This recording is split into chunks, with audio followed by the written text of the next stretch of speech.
Hi, welcome to Sneak Peek. I'm Juliana Forero, and today we're at the Allied Cultural Arts Center to have a look at the exhibition together.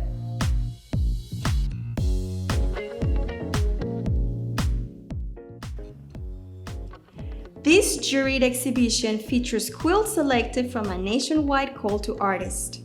In honor of Black History Month, contemporary artists submitted original quilts to commemorate the talent, resourcefulness, and ingenuity of early African American quilters.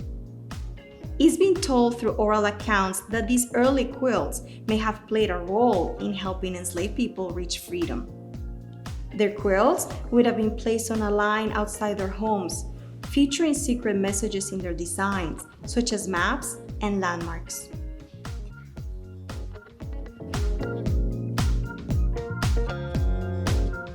The title of this piece is Bluebird, and it's a modern interpretation of what the sculptors did by hiding secret messages in them.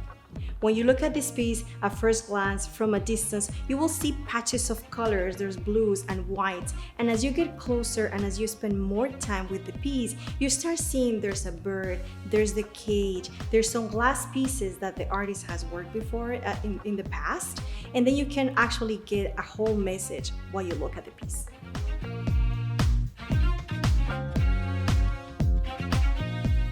Another quilt that carries a secret message is this one. At first glance, you see the squares, you see the patchwork and the patterns. When you step back, you're going to notice that there are two silhouettes in black tulle. These are soccer players from the Black Ghana All-Stars.